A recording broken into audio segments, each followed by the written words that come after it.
Di Jepang nih ada tempat yang misterius yang bener-bener terisolasi dari dunia luar. Bahkan nih, orang-orang Jepang pun belum tentu dibolehin masuk ke tempat ini gitu. Sampai-sampai nih di depan gerbang tempat ini tuh ada tulisan hukum dan konstitusi Jepang itu nggak berlaku di tempat ini. Selamat datang semua, sekarang kita bakal ngebahas desa Inunaki dan terowongan Inunaki. Akhirnya gue surfing-surfing di internet buat nyari tahu tentang tempat ini gitu. Jadi di Jepang tuh ada desa yang terletak di Fukuoka bernama Inunaki. Tempatnya itu bisa dibilang tempat yang terpisah dari peradaban gitu, dari dunia modern gitu. Sampai-sampai pas kita datang ke tempat ini, di depan gerbangnya itu ada tulisan yang bilang kalau hukum dan konstitusi Jepang itu gak berlaku di tempat ini. Dan tempatnya itu hampir dianggap gak ada sama orang-orang di Jepang gitu. Atau bisa dibilang tempat ini cuma mitos. Dan sekarang tempat ini, terowongan Inunaki ini dan desa Inunaki ini menjadi tempat yang bisa dibilang sebagai tempat paling berhantu di seluruh Jepang. Nah, banyak yang percaya kalau tempat ini tuh banyak terjadinya hal-hal yang mengerikan gitu. Saking mengerikannya sampai orang-orang di luar dari tempat ini tuh nggak berani masuk ke tempat ini. Dan juga banyak banget nih rumor-rumor tentang tempat ini, cerita-cerita tentang tempat ini gitu. Tempat nyiksa orang lah, tempat ngebunuh orang lah, bahkan tempat di mana orang-orang kanibal tinggal gitu. Nah, salah satu rumor yang paling bikin merinding adalah kalau di desa ini tuh ada ritual penyembahan setan gitu, dan mereka ngelakuin praktek kanibal. Jadi orang yang datang ke sini itu bakal diculik, disiksa, dibunuh, abis itu dimakan. Kenapa mereka ngelakuin ini? Katanya itu cuma buat kesenangan mereka doang gitu. Karena tempat ini jadi sensasi di sana kan. Banyak nih orang-orang yang penasaran terhadap tempat ini gitu. Jadi orang-orang tuh pada datang ke terowongan ini. Cuma terowongan ini kan ditutup tuh. Pas mereka coba ngintip ke dalam terowongan tersebut gitu, katanya nih orang-orang yang pernah datang ke sini itu mereka bilang kalau mereka dengerin suara-suara orang nangis, suara-suara menjerit, suara-suara anjing menggonggong lah, melolong segala macem gitu. Dan mereka juga ngeklaim setiap mereka ngedeketin tempat ini, mereka tuh ngerasa kayak diliatin sama sesuatu, diikutin sama sesuatu gitu. Tapi mereka nggak tahu apa. Jadi sebenarnya Inunaki ini itu mitos atau emang ada beneran sih? Jadi waktu zaman Edo dulu ya, zaman masa-masa samurai gitu di tahun 1603 sampai 1868 ya kan. Inunaki itu ada desanya, dan dia ini di bawah kuasa klan yang bernama Kuroda gitu. Nah, letak desa ini tuh di dasar lembah penggunungan, dan emang dari dulu desa ini susah diakses. Jadi orang mau masuk sama buat keluar tuh agak susah. Maka dari itu kebanyakan orang-orang desa ini tuh mata pencariannya di sekitar-sekitar itu aja gitu. Mereka jarang keluar. Nah, terus di tahun 1884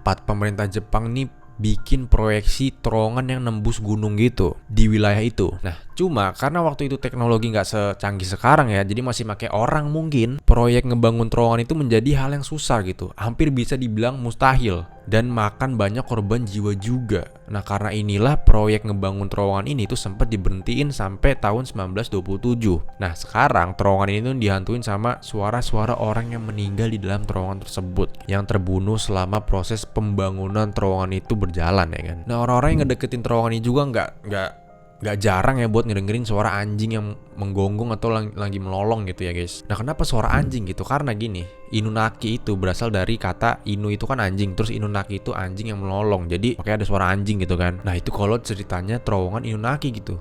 Kalau cerita desanya itu, jadi legenda tuh mengatakan kalau tempat ini tuh tempat tinggalnya klan Inunaki. Jadi desanya ini ditinggalin sama klan Inunaki. Nah, klan Inunaki itu dibentuk sama orang-orang buronan. Jadi orang-orang yang kabur dari hukum Jepang, mereka mengasihkan diri di tempat Inunaki ini. Dan mereka ini banyak ngelakuin hal-hal yang gak masuk akal dan gak masuk nalar gitu ya. Kenapa gitu? Karena mereka ini, para klan Inunaki ini tuh melakukan praktek incest dan kanibalisme gitu. Karena mereka kriminal ya kan, yang mengasihkan diri ke tempat ini, mereka ini bikin spanduk atau bikin pelang gitu yang bertuliskan tadi hukum dan konstitusi Jepang tuh nggak berguna di sini gitu. Jadi mereka bakal ngeburu dan ngebunuh dan ngemakan siapapun orang yang berani masuk ke tempatnya mereka gitu. Nah, legenda lain juga bilang kalau sebenarnya desa Inunaki ini tempatnya orang-orang yang terkena penyakit kista atau penyakit-penyakit menular lainnya. Jadi kayak tempat karantina gitu. Nah, terus kenapa terowongannya ditutup, diperboden? Karena itu buat orang-orang yang terkena penyakit tersebut tuh nggak bisa keluar dan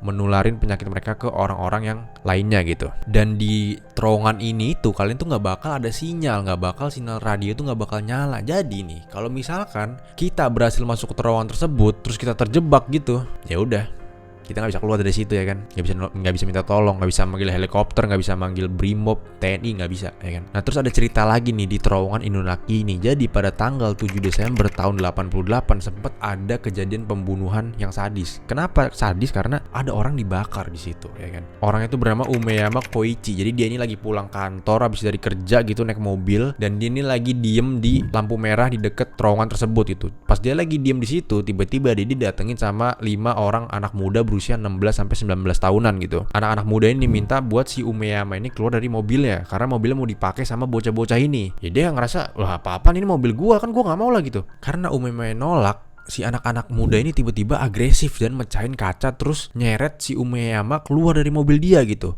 Dipukulin lah Umeyama di sini ya kan, dipukulin karena nggak mau ngasih mobil. Terus pas anak-anak muda ini lagi kecapean, Umeyama ini mencoba buat kabur. Cuma sayangnya Umeyama nih berhasil ditangkap. Pas ditangkap, dia ini diikat tangannya sama kakinya. Terus mulutnya disumpel, dilempar di bagasinya dia sendiri. Di bagasinya dia ini, Umeyama dipukulin sama anak-anak muda tadi sampai hampir meninggal. Awalnya ini, Umeyama ini pengen dibuang ke bendungan. Jadi Inunaki itu deket bendungan ya guys. Dia mau dibuang ke bendungan itu biar nggak ada yang nemuin dia gitu. Cuma anak muda ini mikir, kalau kita taruh di bendungan, mayat nih bakal ngapung dan bakal ketahuan kalau ada pembunuhan di sini. Akhirnya anak muda ini berpikir kalau gimana kalau kita ambil bensin dari mobil Umeyama terus kita siram ke Umeyama dan nyiram Umeyama pakai bensin gitu. Akhirnya Umeyama ini dibanjur badannya pakai bensin di dalam terowongan Inunaki ini. Terus dibakarlah Umeyama sama bocah-bocah ini gitu. Dan dibakar pun dia sempat lari dulu guys, sempat lari sambil kebakaran ya kan. Akhirnya dia nggak kuat nahan api, dia pingsan dan meninggal gitu. Keesokan harinya nih, mayatnya Umeyama ditemuin yang udah gosong banget ya kan. Nah selain cerita itu juga nih ya, di Inunaki itu katanya juga ada bilik telepon ya kan, yang terkutuk gitu. Kalau misalkan kita datang ke sana jam 2 pagi, di sana tuh bakal berdering teleponnya di bilik telepon itu. Dan kalau kita ngangkat telepon tersebut, itu bakal ada suara orang dari dunia lain gitu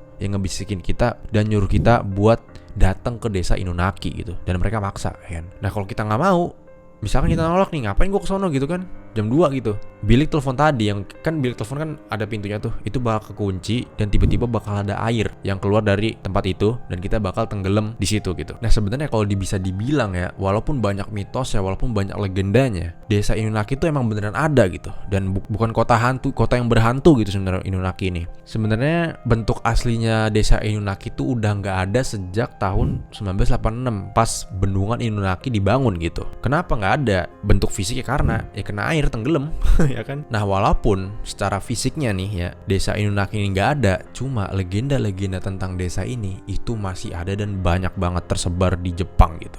Mungkin kalau ke Jepang gue bakal mampir ke tempat ini ya, kalau boleh itu pun ya kan. Kalian hati-hati.